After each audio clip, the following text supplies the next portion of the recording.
I do still occasionally carry a modern folding knife. In front of me, here's my most recent modern folding knife purchase. This is the QSP Penguin in green titanium. I bought this knife because traditional pocket knives.com or C. Rissner Cutlery was had a sale, and I think they were selling these for about $60 or something. And the handle is titanium, which has been, what do they call that, anodized green, which is like this lighter green color, black coated blade. And it's a frame lock, which I like if I'm going to have a modern folder. Um, so, yeah, I do wish that the blade shape on these QSP penguins, um, I do wish that they offered a different blade shape, because this blade shape is super utilitarian for like opening boxes and stuff. But I do much prefer like a drop point or a clip point when it comes to especially modern folders. I really do like a drop point knife.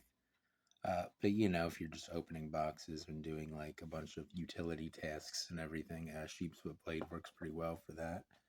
I've been carrying this A Right Barlow for almost a month now, and I've had no issues with carrying it.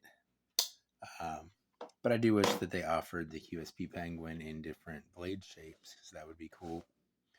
Um, Unfortunately, none of the other QSP models, I don't think, have a titanium handle with a frame lock, which is one of the main reasons why I decided to buy this knife, because I don't have any titanium frame locks, but now I do. So this is my first titanium frame lock folding knife, and it is interesting because the handle is very lightweight. Um, the clip here is also titanium, and it's just one screw here and everything. I haven't really carried this knife yet, just because I do like to do these videos before I start carrying a knife, so that you guys can see what the knife looks like right out of the box, pretty much. The blade steel on this is 154 cm, so not only are you getting titanium handles, you're also getting a steel that's better. That back in like 2010 would have been considered a super steel, but these days I think most people consider 154 cm to be on the lower end of steels, which is crazy to me. But now everybody's obsessed with Magna Cut and whatever else. I'm not a super steel. I'm not a steel nerd. But 154 cm seems fine to me. Of course, I'm used to carrying 1095 carbon steel, or an even lesser carbon steel like C75 or something. So 154 cm is going to hold an edge a lot better than either of those two steels, pretty much. And D2 is one of my favorite like modern folding steels, just because it's cheap and it is good, in my opinion. But anyway, the QSP Penguin here, pretty well made knife.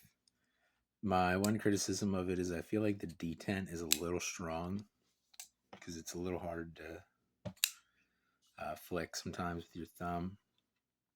So I wish the detent was slightly less strong, and that may break in and get a little bit less strong, and it might become easier to open. But it's very smooth. I guess it's probably running on either phosphor bronze washers or some sort of bearings. I didn't do that much research on this knife. I just saw the green titanium, thought, well, that looks cool, and decided to order it.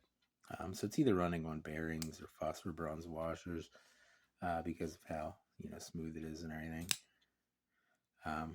But yeah, my first impressions of the QSP Penguin in this titanium is I like the color of the titanium. I like how lightweight it seems to be. I like the frame lock.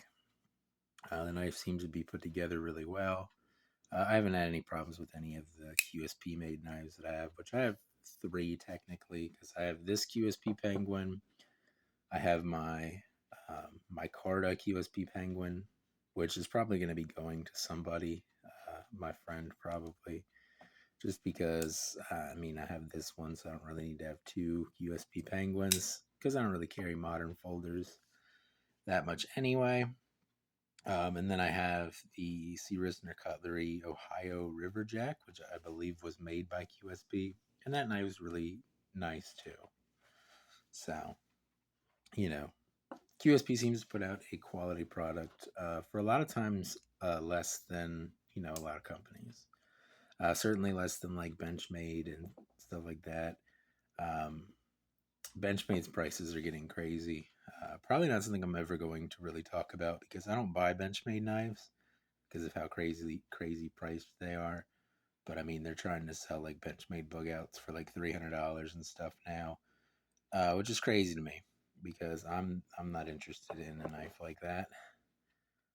Although I understand that a lot of the EDC community was obsessed with the bug out for a couple years, but it's just incredibly expensive as far as I'm concerned for what it is.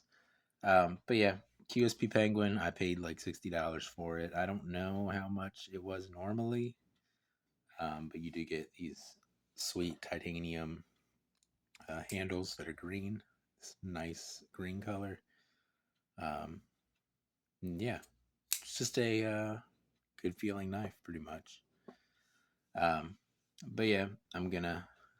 That's gonna be it for this because I've got don't have a whole lot of things to talk about with modern folders a lot of the times, just because it's not really my thing. My thing's much more traditional folders and everything. But interesting knife. I figured I'd do a video on it because, well, why not? But that's going to be it for this video. Hope you guys have a good day, and I'll see you in the next one.